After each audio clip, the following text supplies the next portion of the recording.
պատվարժան դատարան կիրառված խափանման միջոցի վերաբերյալ մեղադրանքի կողմի դիրքորոշումը հետևյալն է։ Նախ անդրադարձ կատարենք որով իրականացնում ամնի շունդյատքում դատարանի պատշաճ ջանասիրությանը։ Մեղադրանքի կողմը գտնում է, որ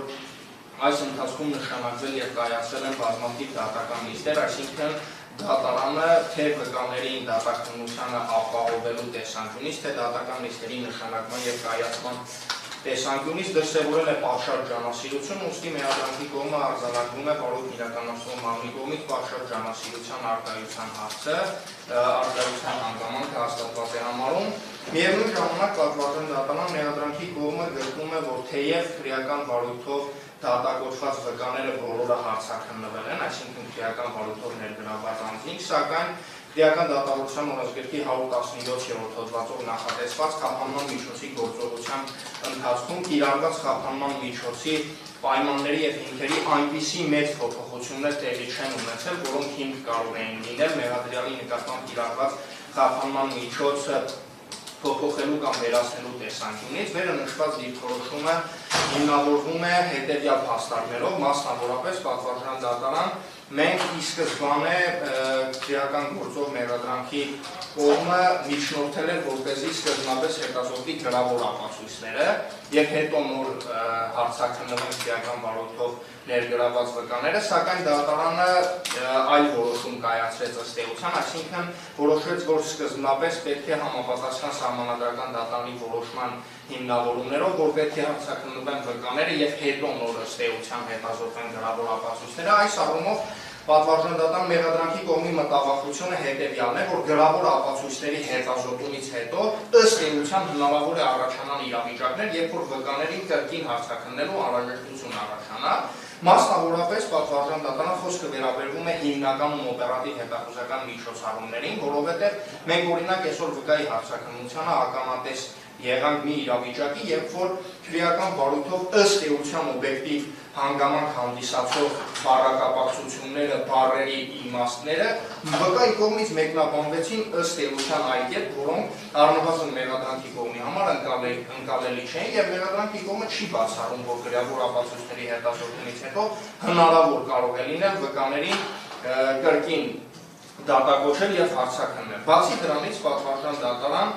նաև խոսքը կարող է վերաբերվել քրեական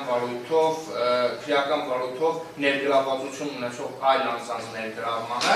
այսինքն վերանշված նկատառումից ելնելով մեղադրանքի կողմը գտնում է, որ քրեական վարույթով ապացուցման գործընթացին միջամտելու ռիսկը դեռևս առկա է, քանի դեռ քրեական վարույթով մեղադրանքի հիմքում դրված բոլոր ապացույցները չի հետազոտվել։ Միևնույն ժամանակ պատվարժան դատարան բոլորիս հայտնի դատալեքս AM տեղեկատվական հարթակի ուսումնասիրությունից կարող ենք արձանագրել, որ կիրառված խափանման միջոցի գործողության ընթացքում որպես այդպիսին նոր քրեական վարույթ է մեղադրական եզրակացությամբ ուղարկվել դատարան Վարդան Ղուկասյանի կողմից կատարված, եթե չեմ սխալվում, քրեական օրենսգրքի 452-րդ հոդվածի 3-րդ մասով նախատեսված արարքը կատարելու համար, հանցավոր արարքը կատարելու համար, ընդ որում պատվարժան դատարան վերնշված արարքը կատարվել է ոչ թե քրեական վարույթի համահետաքրքրություն ներկայացնող ժամանակահատվածից առաջ, այլ հենց այդ ժամանակահատվածի ընթացքում, այսինքն կիրառված խափանման միջոցի գործողության ընթացքում, ուստի մեղադրանքի կողմը չի կարող այս հանգամանքը ևս անտեսել եւ առնվազն ողջամիտ ենթադրության տեսանկյունից հաշվի չառնել, ուստի վերնշված հանգամանքը պատվարժան դատարան մեղադրանքի կողմը գնահատում է, որ Արկա է նաև նոր հիմք, այսինքն հանցանք կատարելու հիմքը, որովհետև առնվազն մեղադրական եզրակացությամբ դատարան ուղարկված վարույթի հետ մենք գործ ունենք, ինչը նորից նշում եմ դատալեքս AM տեղեկատվական հանրամատչելի տեղեկատվական հարթակում արկա է։ Ուստի պատվարժան դատարան վերնշված նկատառումներից ելնելով մեղադրանքի կողմը գտնում է, որ դեռևս շարունակում են արկա լինել մեղադրյալի վրա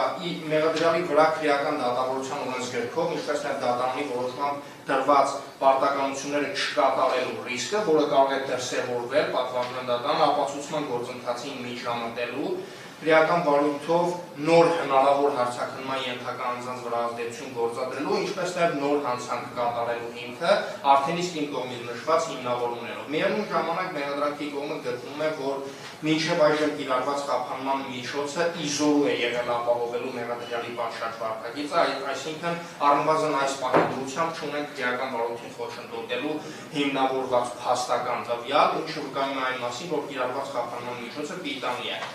Իսկ մեղադրանքի կողմի կարծիքով այլընտրանքային խափանման միջոցները հնարավոր է իզորու չլինեն ապահովելու մեղադրյալի պատշաճ վարքագիծը, ուստի պատվարժան դատան վերը նշված նկատառումներից եւ վերը նշված հիմնավորումներից ելնելով մեղադրանքի կողմը միջնորդում է մեղադրյալ Վարդան Ղուկասյանի նկատմամբ կիրառված կալան խափանման միջոցի ժամկետը երկարաձգել եւս 3 ամիս ժամկետով։